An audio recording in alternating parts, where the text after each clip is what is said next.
Le président des États-Unis d'Amérique, Donald Trump, a demandé qu'Israël pardonne au Premier ministre Benjamin Netanyahou ou annule le procès contre lui pour corruption en disant que les États-Unis le sauveraient, tout comme ils ont sauvé son pays.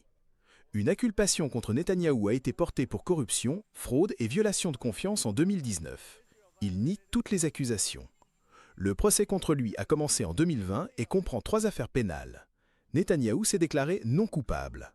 Le procès de Bibi Netanyahou doit être annulé immédiatement ou le grand héros, qui a tant fait pour l'État d'Israël, doit être pardonné, a écrit Trump sur la plateforme Truth Social mercredi, ajoutant qu'il avait appris que Netanyahou devait comparaître au tribunal lundi. Le leader de l'opposition israélienne, Yair Lapid, a déclaré que Trump ne devait pas intervenir dans cette affaire. Avec tout le respect et la reconnaissance pour le président des États-Unis, il ne doit pas intervenir dans un processus juridique d'un État indépendant, a déclaré Lapid.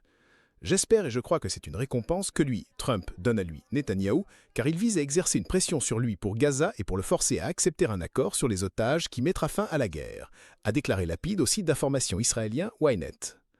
Trump a loué Netanyahou comme un combattant, mais a ajouté dans son message « Ce sont les États-Unis d'Amérique qui ont sauvé Israël, et maintenant ce seront les États-Unis d'Amérique qui sauveront Bibi Netanyahou ». Il semble qu'il faisait référence à l'implication et au soutien des États-Unis aux attaques israéliennes contre le programme nucléaire iranien. Il n'est pas clair si Trump sous-entendait que les États-Unis pourraient faire quelque chose de concret pour aider Netanyahou dans sa bataille juridique. Le président républicain a décrit l'affaire contre le dirigeant israélien comme une chasse aux sorcières, un terme que Trump a souvent utilisé pour décrire les efforts visant à le poursuivre pénalement aux États-Unis, et que Netanyahou a également utilisé pour décrire son procès.